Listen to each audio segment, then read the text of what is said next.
Crisis कोई नई बात नहीं है पाकिस्तान में। बिजली का बहरान, गैस का बहरान हम हमेशा से सुनते आए हैं कि ये सनत को बहुत ज़्यादा अफेक्ट करता है। की अदम हाजिरी के बायस दलाइल ना दिए जा सके। जस्टिस याहिया अफरीदी ने इमरान खान से कहा कि हम अगली समात तक आपको रिलीफ दे रहे हैं। नहीं दी जाती तो 22 करोड़ आवाम को नहीं दी जाती।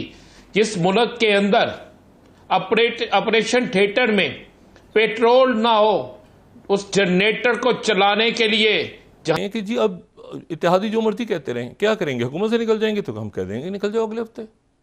अभी मतलब 10 दिन पहले असेंबलियां तोड़ दो। वहां पर 3-3 घंटे बगैर लाइट के, बगैर बिजली के ऑपरेशन होते और लोगों की जानें जो है बिल्कुल जाने वाली हो।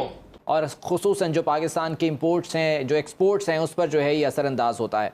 तो अभी की सूरत हाल क्या है, कितना अफेक्ट कर रहा है ये एनर्जी क्राइसिस और कीमतें बढ़ने से कितनी मुश्किलात जो है वो बढ़ेंगी? नमस्कार दोस्तों, जय हिंद। दोस्तों, जिस रफ्तार से पाकिस्तान में आटा महंगा हो रहा है, उस पर पाकिस्तानी मीडिया का कहना है कि जल्द ही आटा $1 का 1 किलो हो जाएगा, क्योंकि अब आटा भी पाकिस्तान में 200 रुपये केजी हो गया और आने वाले दिनों में ये 300 के करीब भी हो जाएगा। क्या है पाकिस्तानियों का रिएक्शन? वीडियो को स्टार्ट करते हैं, लेकिन उससे पहले यदि आपने हमारे चैनल को सब्सक्राइब नहीं किया तो सब्सक्राइब करें, वीडियो पसंद आए तो लाइक करें, कमेंट करें और शेयर करें। जय हिंद। उस मुल्क में ऐसी ही तकरीर होगी, और क्या तकरीर होगी। आज जनाब वजीर आजम साहब ने बड़ी अच्छी तकरीर फरमाई है। बिल्कुल ये कह देते ना आज कि मेरे शहर लाहौर में ये जो वाकया हुआ है, जिस पर मोहसिन नकवी साहब ने मुअत्तल कर दिए, लोगों को डिसमिस कर दिया है, लेकिन ये वाकया हुआ किस तरह? क्या वहां पर कोई वीआईपी पेशेंट होता तो ये वाकया होता? अगर वहां पर कोई सियासतदान, उसका इलाज हो रहा होता, उसके बेटे का इलाज हो रहा होता, तो ऐसा वाकया होता? सोचना चाहिए था। ऐसे वाकयात के बाद तो हुकूमतों को इस्तीफे दे देने चाहिए। आप बड़ी अच्छी तकरीर फरमाई है, बड़ा सच्ची तकरीर फरमाई है वजीर आजम साहब ने। आपने साकब निसार और दीगर साथी, क्यों नहीं नाम लेते आप? क्यों नहीं आप नाम लेते? कौन लेके आया था? इतनी हिम्मत जुरत पैदा करें, उन सब नामों को लें जिन नामों को लेते हुए आपको डर लगता है। आप अल कादर ट्रस्ट में एक नाम ले लेते हैं, एक नाम नहीं लेते। आप हुकूमत की अपने खात्मे में कि मियाँ साहब को बाइट फेंक दिया गया, मियाँ साहब को डिस्क्वालीफाई कर दिया गया, सरगना साकिब निसार था, 7 दीगर लोग थे, ले नाम क्यों नहीं लेते? आपकी हुकूमत है, करे ट्रायल उन सब लोगों का, लाएं उन सब लोगों को सामने, लाके मंजरेआम पे लाएं, उनको अदालतों में लाएं, उनको खींचें, उनसे पूछें कि जनाब ये क्या किया आपने, क्यों चलती हुई माशियत को तोड़ दिया, खत्म कर दिया। जनाब 2018 तक बिल्कुल ठीक था, लेकिन जब आपने 2022 में हुकूमत संभाली या 2021 के एंड में, तो फिर आप बता दें आपने इस अरसे में क्या किया? 400 लोगों के लिए सिरी पाए, ये किया आपने। पेट्रोल महंगा कर दिया आपने, बिजली महंगी कर दी आपने, आटा महंगा कर दिया आपने, अद्वियात महंगी कर दी आपने, एजुकेशन ना होने के बराबर कर दिया आपने, इंडस्ट्री बंद करके रख दी आपने। क्या बात कर रहे हैं यासर साहब? ये तकरीरें होती रहेंगी, ये तकरीरें ही हैं। मुझे ये 3 तकरीरों में जब ये बाद में कहते हैं ना कि मुल्की माशरत बेहतरी के लिए मियाँ साहब आएंगे वजीर आजम, और पहले पाकिस्तान तो ले आओ उन्हें, पहले मियाँ साहब को पाकिस्तान तो ले आए। मियाँ साहब पहले पाकिस्तान आए, पाकिस्तान की सियासत में आए, आकर देखें कि उन गली मोहल्ले, चौकों चौराहों, कुचों में जो लोग बेचारे आज 2 वक्त की रोटी को तरस रहे हैं, जिनके बच्चे स्कूलों से उठ के मैकेनिक की शॉप पर बैठकर अब मोटरसाइकिलें ठीक करना, गाड़ियां ठीक करना, इस पे लग गए हैं। वो सफेद पोस्ट जिसने कभी हाथ नहीं हिलाया था, अब मांगने पर मजबूर हो गया है। जाकर कभी मियाँ साहब को एक परचून की दुकान पे खड़ा करें, जब इन्हें पता चले कि लोग किलो किलो आटा लेकर जा रहे हैं, अतात तारड़ साहब को बुलाकर वहां पे खड़ा करें, उन्हें बताएं कि देखें ये किलो आटा एक दिन की दिहाड़ी में मिलता है। अब तो किलो आटा जो है ना और चंद दिन बाद $1 में मिलेगा, $1 में। ये हालात हो गए हैं। मियाँ साहब तकरीरें अच्छी कर रहे हैं, इफ्तिताह कर रहे हैं, सिरी पाए खिला रहे हैं, सब कुछ कर रहे हैं, लेकिन यह सब क्या फायदा? क्या कौम का कोई भला हुआ? क्या इस सारी तकरीर में यह ऐलान हुआ कि जनाब आपकी बिजली सस्ती हो गई? क्या यह ऐलान हुआ कि जनाब आपको टैक्स कम पड़ गया? क्या यह ऐलान हुआ कि गरीब के घर झूला चलेगा? क्या यह ऐलान हुआ कि जनाब अब आपको मेडिसिन सस्ती मिलेगी?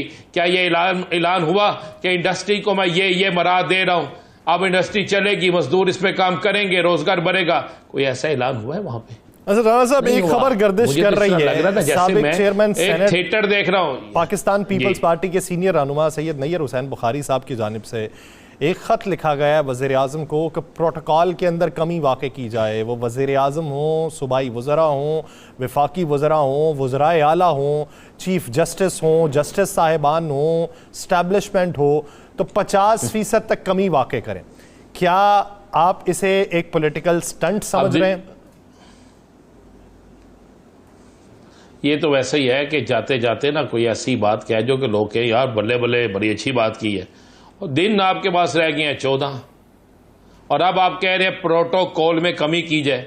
किस प्रोटोकॉल में कमी की जाए? इसमें तो इजाफा हो रहा है, प्रोटोकॉल में तो इजाफा हो रहा है। आपको जो आपके शख्स जिसे पंजाबी में कहना जरा वेला सी उन काम से ला दियो, काम पता क्या लगा, उसे लगा दिया भाई इससे मशीर बना दो, इसको मुआवने हसूसी बना दो, इसको फला कर दो, इसको फला कर दो। ये तो काम हो रहा है।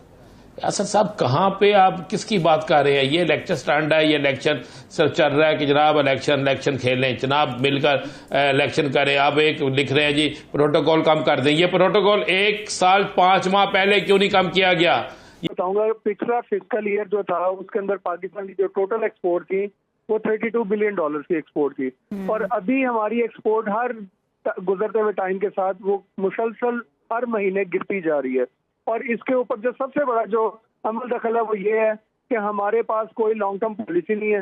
हमें ये नहीं पता कि आने वाले महीने में हमारे बिजली का बिल क्या होगा, गैस का रेट क्या होगा, हमारे DLTL जो लिक्विडिटी क्रंच का हमारी इंडस्ट्री बुरी तरह शिकार है, DLTL के रिफंड्स हैं, सेल टैक्स के रिफंड्स हैं, ये सारे गवर्नमेंट की तरफ फंसे हुए हैं। गवर्नमेंट की कोई वाजिया पॉलिसी नहीं है। कल प्राइम मिनिस्टर साहब फैसलाबाद में तशरीफ लाए, हम बहुत ज्यादा अप्रिशिएट करते हैं, लेकिन वो ऐसे वक्त में तशरीफ लेकर आए हैं कि नो डाउट पाकिस्तान के ऊपर मुश्किल आते हैं, लेकिन अब गवर्नमेंट खत्म होने में कुछ ही दिन बाकी बचे हैं। और इस टाइम के ऊपर आके अगर गवर्नमेंट अनाउंस करिए हम आपके रिफंड दे रहे हैं, तो रिफंड तो वो दे देंगे। तो 20 दिन के बाद जो नई इंटरिम गवर्नमेंट आएगी, क्या वो कंटिन्यूटी की बर्दाश्त करेगी? वो हमारे रिफंड हैं वो टाइमली देंगे? वो बिजली के ऊपर तो प्राइम मिनिस्टर साहब ने कैटेगोरिकली हमें बोला कि IMF की कंस्ट्रेंट है, हम बिजली के रेट आपको नहीं कर सकते, लेकिन ऑल्टरनेट एनर्जी के ऊपर हम सोलर एनर्जी के ऊपर जा रहे हैं, हम इसको डाइवर्ट करने जा रहे हैं। तो आप इंडस्ट्री से भी यही रिक्वेस्ट है कि आप अपने जो बिजली का है उसको कन्वर्ट करें सोलर के ऊपर। अब बिजली को सोलर के ऊपर कन्वर्ट करना इट्स नॉट दैट इजी कि आपकी इंडस्ट्री ऑलरेडी लिक्विडिटी क्रंच का शिकार है। जो लार्ज स्केल मैन्युफैक्चरिंग इदारे शुमार आते जो नंबर जारी किए हैं वो तो कंटिन्यूसली माइनस की तरफ है। अच्छा। तो इन हालात में कौन सा इंडस्ट्रियलिस्ट होएगा जो इन्वेस्टमेंट की तरफ जाएगा और ट्रांसफॉर्मेशन ऑफ एनर्जी की तरफ जाएगा? अच्छा सर, आप ना हुकूमती कारकर्दगी की बात कर रहे हैं, मौजूदा हुकूमत की हवाले से आपने बात की। सर अगर हम 2019 और 20 की बात करें तो उस दौर में कहा जाता था कि सनती शोबे में तरक्की हो रही है, मोटरसाइकिल बनाने में पाकिस्तान 5वें नंबर पर था, और साथ ही साथ सीमेंट एक्सपोर्ट करने में भी पाकिस्तान का नंबर जो था वो अच्छा खासा था। उस हुकूमत में और इस हुकूमत में क्या डिफरेंस आप देख रहे हैं कि वो क्या इकदाम कर रहे थे और ये हुकूमत कहाँ लैग कर रही है? देखिए, इसके ऊपर क्लियरली 2 चीजों का मैं कहूंगा। वो ये होगा कि गवर्नमेंट की जो पॉलिसी है वो भी पिछली गवर्नमेंट ने हमसे पॉलिसीज ली थी, और उनका जो प्लस साइन मैं ये कहूंगा कि अगर हम कोई पॉलिसी उनको बताते रहे, कोई अपने दुख दर्द उनको बताते रहे, तो वो शाम तक हमें ये आ जाता था कि जो हमने रिक्वेस्ट की है वो मान ली गई है। और बेसिकली जो पिछली गवर्नमेंट है उसको भी एक्सपोर्ट, टेक्सटाइल एक्सपोर्ट का पता नहीं था, वो तो हमने ही उनको पॉलिसीज बना के दी थी। सिर्फ उनका प्लस पॉइंट ये था कि उनको ना पता होने के बावजूद अगर हम उनको कोई पॉलिसी देते थे तो वो मान लेते थे, क्योंकि उनको अट्रैक्टिव लगती थी। अभी ये जो गवर्नमेंट है, सरदार साहब, नो डाउट इनके ऊपर IMF की कंस्ट्रेंट है, IMF की मुश्किलात है, तो वो इशू नहीं है। इशू ये है कि वो जो ये इसको समझ नहीं पाए, मेरे ख्याल से इत्तेहादी नहीं समझ पाए, और शायद नहीं समझ पाए खुद हुकूमत के अंदर मौजूद, यानी मुस्लिम लीग नून के भी कुछ लोग वो नहीं समझ पाए, और यहाँ पर जो है वो बस अब इस तरह से ये हो गया। देखिए ना, अब इसमें मतलब इलेक्शन कमीशन को भी इतराज़, अभी तक तो ऐसा कुछ, आने वाले दिन में होता क्या है वो एक अलग बात है। लेकिन मैं आपसे ये कह रहा हूँ कि ये जो बात हो रही है ना कि अफवाहें हैं और ऐसे ही गैर जिम्मेदाराना अंदाज में, इसहाक डार साहब आपका क्या ख्याल है कि वो उनकी तरफ से या मुस्लिम लीग नून की तरफ से कोई तरदीद नहीं होनी चाहिए थी? नहीं हुई ना तरदीद, इसका मतलब है कि वो एक प्रॉपर उनका एक नाम आया है सामने, और वो एक ही नाम है इसहाक डार। जैसे तो दोस्तों पाकिस्तान में अब बीमार होना भी गुनाह हो गया है। जिस तरह से पाकिस्तानी मीडिया बोल रहा है कि ऑपरेशन थिएटर्स के लिए बिजली नहीं है तो वहाँ पर पेट्रोल भी नहीं जिससे जनरेटर को चलाया जा सके। लोग तड़प तड़प के मर रहे हैं क्योंकि पाकिस्तान इस वक्त एनर्जी क्राइसिस से गुजर रहा है। पाकिस्तानी सरकार ने IMF से पैसे तो ले लिए लेकिन अपने लोगों को अभी भी सुविधा नहीं दे पा रहे, क्योंकि जिस तरह से पाकिस्तान में आटे के लिए हाहाकार मचा है, उससे पाकिस्तानी मीडिया का कहना है कि पाकिस्तान में जल्दी $1 का 1 किलो आटा हो जाएगा, क्योंकि पाकिस्तान में डॉलर भी 300 के करीब और आटा भी 300 के करीब हो जाएगा।